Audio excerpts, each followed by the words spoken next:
মাঝে মাঝে কি এমন মনে হয় জীবনটা ঠিক কোন দিকে যাচ্ছে, যেন একটা কিছু মিসিং?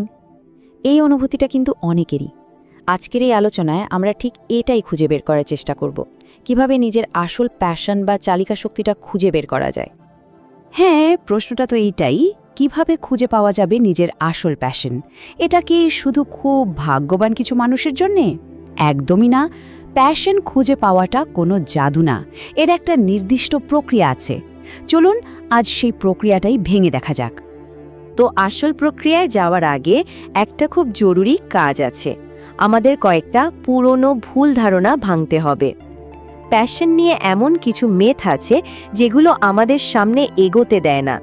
চলুন আগে সেইগুলোকে সরানো যাক। সবচেয়ে বড় ভুল ধারণাটা কি জানেন? যে প্যাশন একদিন হঠাৎ করে বিদ্যুতের ঝলকের মতো জীবনে আসবে। কিন্তু সত্যিটা হলো, এটা একটা আবিষ্কারের জার্নি। এর জন্য সময় দিতে হয়, খাটতে হয়। আরেকটা ব্যাপার, অনেকেই ভাবেন জীবনে প্যাশন একটাই হতে পারে। এটাও ঠিক না। সময়ের সাথে সাথে আমাদের পছন্দ বদলায়, আমাদের প্যাশনও কিন্তু বদলাতে পারে, নতুন রূপ নিতে পারে। তাহলে ভুল ধারণাগুলো তো গেল, এবার আসল কথায় আসি। প্যাশন খুঁজে বের করার জন্য আমরা কথা বলবো তিনটা খুব সহজ কিন্তু শক্তিশালী ধাপ নিয়ে। এই তিনটা স্টেপ ফলো করলে দেখবেন পুরো ব্যাপারটা অনেক পরিষ্কার হয়ে গেছে। তো রোডম্যাপটা কি? খুবই সহজ। ১. নিজের আগ্রহের জায়গাগুলো খুঁজে বের করা। ২. সেই আগ্রহকে কোনো একটা সমস্যার সমাধানের সাথে কানেক্ট করা। আর ৩. ছোট ছোট এক্সপেরিমেন্ট করে দেখা। ব্যাস, চলুন প্রথম ধাপটা নিয়ে বিস্তারিত কথা বলি।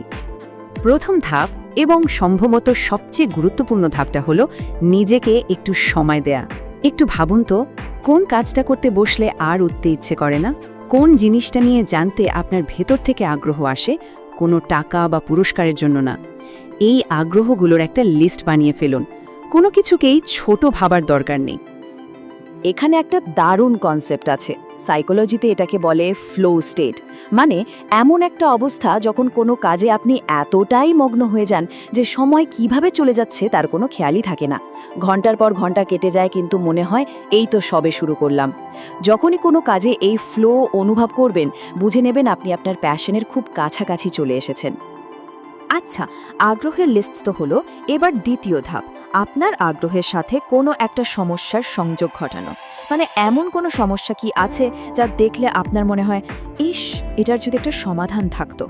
যখন আপনার ভালো লাগার কাজটা দিয়ে অন্য কারো কোনো সমস্যার সমাধান হয়, তখনই কিন্তু প্যাশনটা একটা মানে খুঁজে পায়। নিজের আগ্রহ আর পৃথিবীর প্রয়োজন, এখানে দুটো এক হয়ে যায়। এবার ৩ নম্বর ধাপ, যেটা ছাড়া আগের দুটো ধাপের কোনো মানেই নেই, সেটা হলো পরীক্ষা করা। শুধু ভাবলে তো হবে না, একটু করে দেখতে হবে। আপনার লিস্ট থেকে যে কোনো একটা আগ্রহ বেছে নিন আর খুব ছোট করে কিছু একটা শুরু করুন, কোনো রকম চাপ ছাড়া। ধরুন ছবি আঁকতে ভালো লাগে, আজকেই একটা ছোট স্কেচ করে ফেলুন। রান্না করতে ইচ্ছে করে, বন্ধুদের জন্য নতুন একটা আইটেম বানিয়ে ফেলুন। এই ছোট ছোট পরীক্ষাগুলোই আপনাকে বলে দেবে যে আপনি কাজটা আসলেই এনজয় করছেন কিনা। তো এই ছিল 3টা প্র্যাকটিক্যাল স্টেপ, একটা অ্যাকশন প্ল্যান। কিন্তু এর পেছনে একটা গভীর দর্শনও আছে। এই দর্শনটা বুঝতে পারলে পুরো জার্নিটা আরও অনেক বেশি মিনিংফুল হয়ে উঠবে। চলুন সেটাই একটু জেনে নেওয়া যাক। আপনারা হয়তো ইকিগাই শব্দটা শুনে থাকবেন। এটা একটা জাপানি কনসেপ্ট। এর সহজ মানে হলো সকালে ঘুম থেকে ওঠার কারণ বা বেঁচে থাকার কারণ। ইকিগাই হলো এমন একটা জায়গা যেখানে 4টা জিনিস একসাথে মিলে যায়। যা আপনি ভালোবাসেন, যা আপনি ভালো পারেন, পৃথিবীর যা দরকার, আর যার জন্য আপনি উপার্জন করতে পারেন। ব্যাপারটা আরেকটু ভেঙে বলি। ইকিগাই খুঁজে পেতে নিজেকে 4টা প্রশ্ন করতে হয়। 1. আমি কি করতে ভালোবাসি? 2. আমি কোনটাতে দক্ষ? 3. পৃথিবীর ঠিক কি দরকার? আর 4. কোন কাজের জন্য আমাকে অর্থ দেয়া হতে পারে? যখন এই 4টা প্রশ্নের উত্তর একটা বিন্দুতে এসে মিলে যায়, তখনই কিন্তু জীবনের আসল উদ্দেশ্য, মানে আপনার ইকিগাই খুঁজে পাওয়া যায়। তো আমরা অনেক কিছু জানলাম, তাই না? পুরো প্রক্রিয়াটা বুঝলাম, দর্শনটাও জানলাম, কিন্তু আসল কথা হলো শুধু জানলেই হবে না। জ্ঞান তখনই কাজে আসে যখন সেটাকে অ্যাপ্লাই করা হয়। সো এখন সময় অ্যাকশন নেওয়ার, এখনই শুরু করার।